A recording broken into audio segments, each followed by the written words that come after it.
Pai querido, mais uma vez, obrigado pela Tua Palavra. Temos tanto que aprender e precisamos que o Espírito nos ensine. Ajuda-nos agora. Em nome de Jesus, amém. Amém. O tema de hoje é a origem do mal. Quem criou o diabo? Por que existe o diabo? Se Deus é criador de tudo, não teria ele criado também Satanás? Então, vamos a um texto bíblico para responder essa pergunta. Ezequiel capítulo 28, versículos 14 e 15 diz assim: Tu eras querubim da guarda, ungido, e te estabeleci. Permanecias no monte santo de Deus, no brilho das pedras andavas. Perfeito eras nos teus caminhos, desde o dia em que foste criado, até que se achou iniquidade em ti. Perfeito eras em todos os teus caminhos. Deus não criou Satanás. Deus criou um anjo perfeito. Perfeito eras em todos os teus caminhos. Agora, para que Lúcifer pudesse ser perfeito, ele tinha que ser livre. Porque não fosse livre, não seria perfeito. Agora, para ser perfeito, ele precisava ser livre. E para ser livre, precisava ter a possibilidade de escolher. E para poder escolher, precisava de pelo menos dois caminhos. Porque se houvesse só um caminho, ia escolher entre quê? Estaria obrigado a andar no único caminho que existia. Portanto, a perfeição de Lúcifer demandava a liberdade. A liberdade demandava a possibilidade de escolha. E a possibilidade de escolha demandava a existência de pelo menos dois caminhos.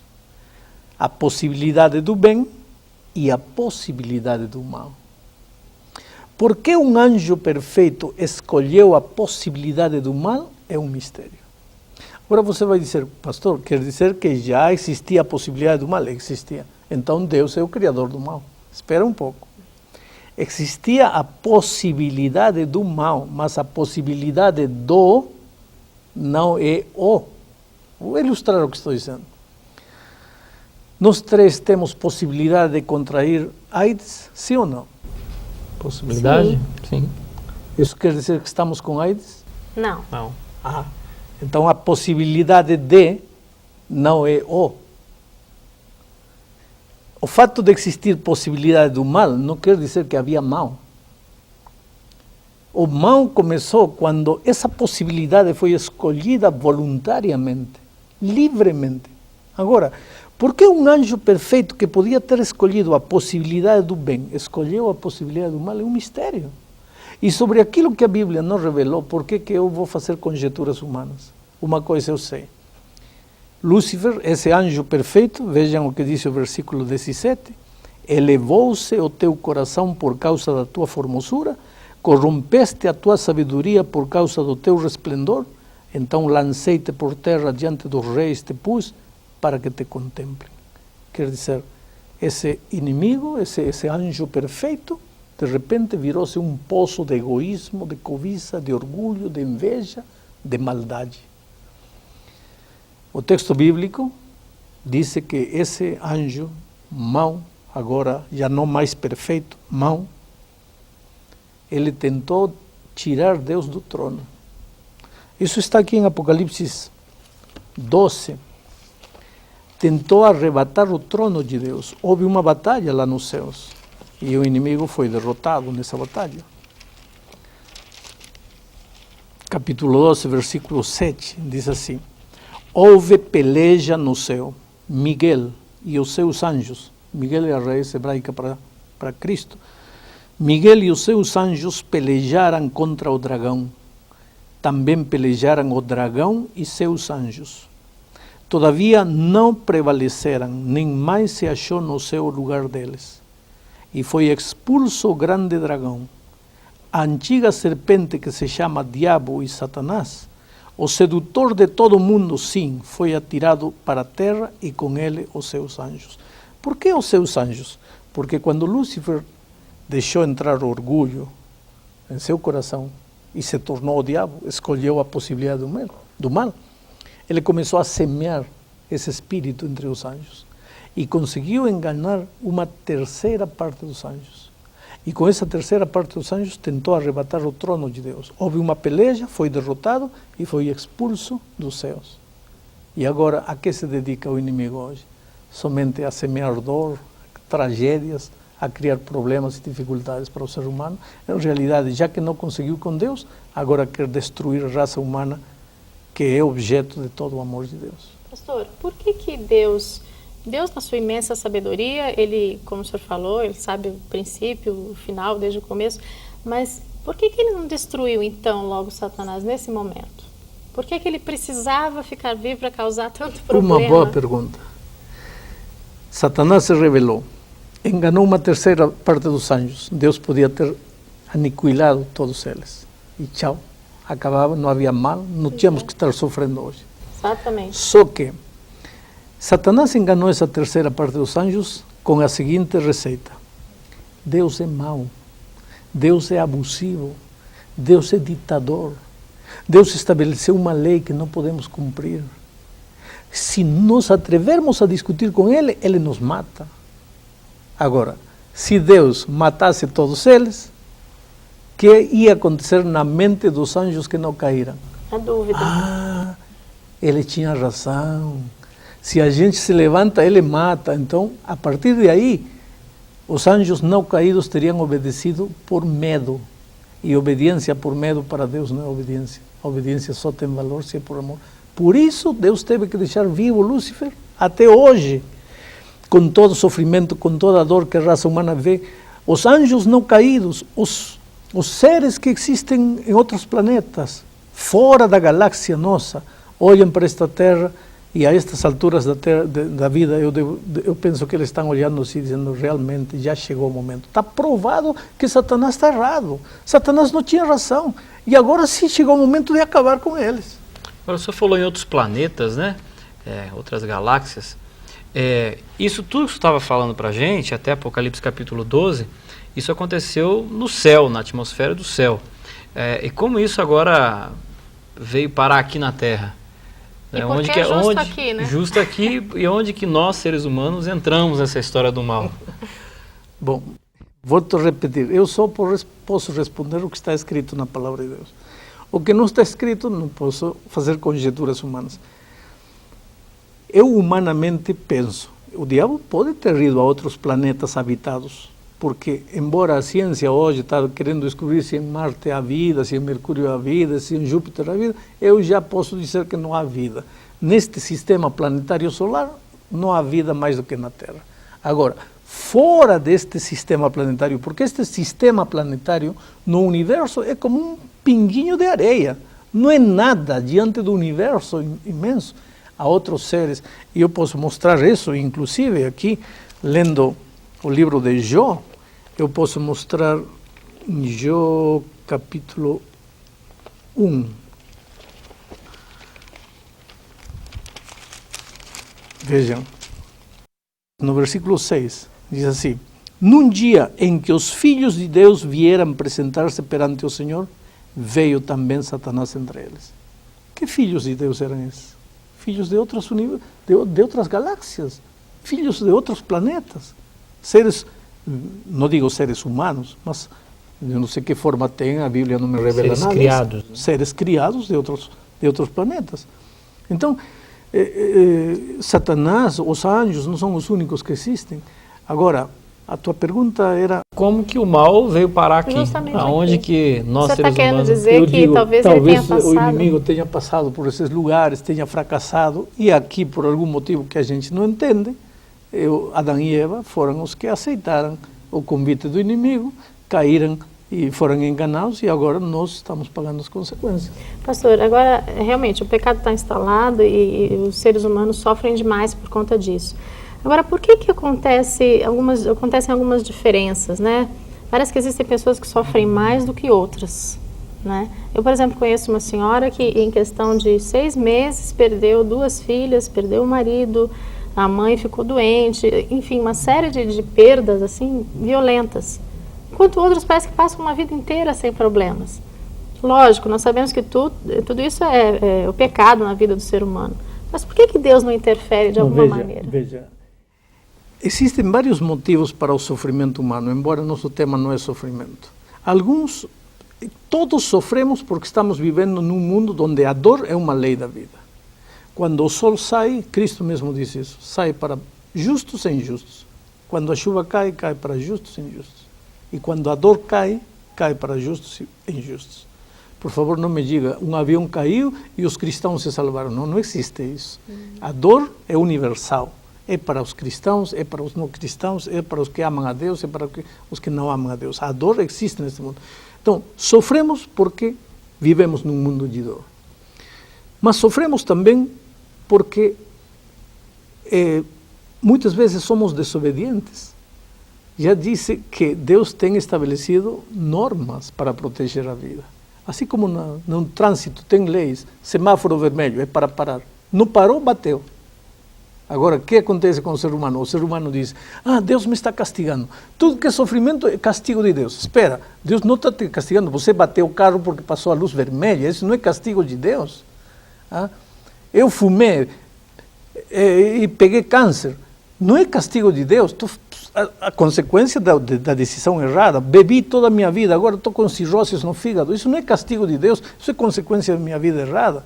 Então, e outra coisa, muitas vezes sofremos também por culpa da genética. Por isso que nós temos que ser conscientes do que estamos fazendo, porque o que fazemos, o que comemos, o que não comemos, como vivemos, vai ser herança genética para nossos filhos, nossos netos, nossos bisnetos. Muitas vezes chegam até a terceira, quarta geração as consequências da desobediência de gente do passado. Então, vivemos num mundo de dor, porque uns mais, porque outros menos, eu não sei. Uma coisa sei, quando Cristo voltar, muitas coisas serão esclarecidas lá nos céus. A intenção, a primeira intenção de Satanás, ou de Lúcifer naquela ocasião, era tomar o próprio local de Deus, pelo que o senhor me afirmou, né? E hoje, qual que é o trabalho dele? Qual a intenção dele? O que ele tem tentado fazer? Hoje, a intenção do diabo também é tirar Deus do trono. Mas de que trono? Do trono do teu coração. Jesus disse, filho, dá-me hoje o teu coração.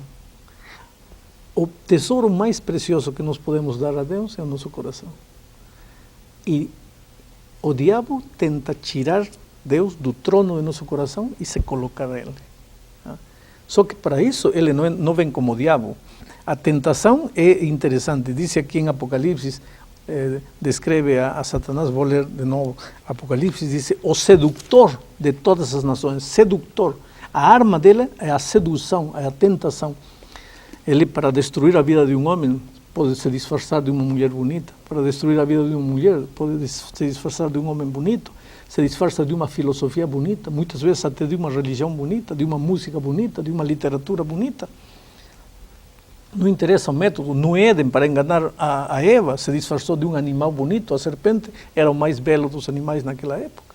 Pastor, até que ponto Deus permite a atuação de Satanás na vida de uma pessoa?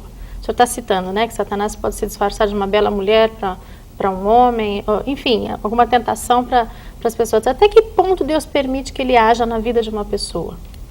Dessa forma, levando-a ao pecado. Até o ponto do limite da tua liberdade. A única coisa que o diabo pode fazer é não ultrapassar o limite da tua liberdade. Até aí ele pode chegar, ele pode te mostrar maravilhas, filosofias. Olha, vem cá, eu te dou, eu te entrego.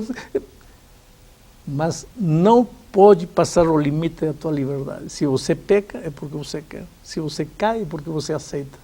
O diabo, tudo que pode fazer é te tentar, mais nada. Ele não pode ultrapassar o limite da tua liberdade. A gente está falando de uma entidade, eu não sei se seria espiritual, se essa entidade... Mais que entidade, eu falaria de uma pessoa. Uma pessoa, talvez não como nós somos, né, com essas características. Uma pessoa espiritual. Pessoa espiritual. Significa que se ela está na Terra, ela existe, não é? O mal não é simplesmente o acaso, né? E hoje em dia, o ser humano consegue encontrar o próprio Satanás, os seus anjos, existe manifestação deles mesmo? Lógico, que ele se disfarça de muitas. Uma das maneiras como se disfarça é de espíritos. Espíritos. Vamos ver numa lição mais adiante, esse não é nosso estudo agora, que os espíritos, em sua grande maioria, são espíritos diabólicos. Não existem espíritos desencarnados que andam voando, mas esse é assunto de outro estudo que não vamos analisar agora. Mas o diabo está aí presente em cerimônias de bruxaria, em feitiçaria. Inclusive tem gente que adora Satanás hoje como se fosse um deus. Literalmente é o diabo, sabendo que estão adorando o diabo. Pastor, Satanás foi um ser criado por Deus, né? Lúcifer a princípio. Satanás não, Lúcifer. Lúcifer. Deus não criou Satanás, Deus criou um anjo perfeito que sozinho se fez Satanás. Exatamente por esse motivo, porque inicialmente ele era um anjo, uma criatura de Deus perfeito, né? Deus o amava como amava todos os demais anjos, como ama cada um de nós. Continua amando. Ainda há chance de perdão para Satanás? Não vamos a trabalhar sobre conjecturas. E eu quero te responder unicamente com a Bíblia. Biblicamente, para uma pessoa alcançar a salvação, teria que se arrepender.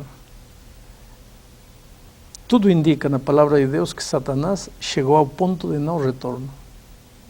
Ao mesmo ponto que qualquer ser humano que endurece seu coração contra o Espírito pode chegar. Portanto, se não há arrependimento, não há perdão. E até que ponto Deus vai permitir, então, a atuação dele, a atuação do mal nessa terra? Porque já não dá mais, né? A gente já não aguenta mais. Que ele está sendo vitorioso hoje, aparentemente. Até que não fique um pingo de dúvida nas mentes de todos os seres criados. Não aqui na terra, sino no reino celeste. Quando todos estejam plenamente convencidos, realmente o diabo não tinha razão nas suas acusações, pronto, chegou o momento. E na minha impressão pessoal, e pelos sinais da volta de Cristo, esse dia está chegando. Chegando o momento em que do inimigo não ficará nem raiz, nem rama. Vejam o que diz este texto. Eu quero ler aqui um texto interessante para vocês. Eu sei que pensamentos tenho a vosso respeito, diz o Senhor. Estou lendo Jeremias 29:11. Eu sei que pensamentos tenho a vosso respeito, diz o Senhor. Pensamentos de paz e não de mal, para vos dar o fim que desejais. Os pensamentos de Deus para o ser humano são somente pensamentos de amor, não pensamentos de ódio. Nada do que te faz sofrer nesta vida nasce na mente de Deus. Tudo que traz dor à tua vida, te arranca lágrimas, nasce da mente do inimigo. O ser humano às vezes chama castigo divino as consequências de seus próprios erros. Mas Deus não está querendo castigar ninguém. Deus só quer paz. Deus ama o ser humano, mas o ser humano caminha sozinho por seus próprios caminhos e colhe o que plantou. Mas às vezes passa na cabeça da gente, pastor, é muito comum, pelo menos na minha cabeça passa. Por que Deus permitiu? Sabe? Porque certas tragédias, certas coisas parece que vão além do nosso limite, né? E por que Deus permitiu? A Bíblia não me diz a mim. Como posso dizer? Um dia perguntaremos a Deus por que permitiu. E tem uma coisa, a gente vai sentir vergonha do que a gente pensava aqui, quando Ele nos explicar. Porque assim como os anjos, quando Lúcifer se levantou, e Deus não matou eles, porque na mente deles havia dúvida, e hoje esses mesmos anjos devem estar arrependidos por ter permitido que a dúvida aparecesse no coração deles. Assim nós também um dia, quando Ele nos explicar, ficaremos envergonhados de ter duvidado do amor dele. E eu quero terminar dizendo para você que por mais que você esteja vivendo neste momento um momento difícil na sua vida, talvez sendo vítima de alguma tragédia e não entende, tenha paciência. Um dia tudo será esclarecido. Ele vai te explicar nos mínimos detalhes. E você vai abaixar os olhos e vai dizer: Senhor, tu tinhas razão, eu estava completamente errado. Mas por enquanto a mão protetora, consoladora de Deus está aí ao teu lado. Que Deus te abençoe.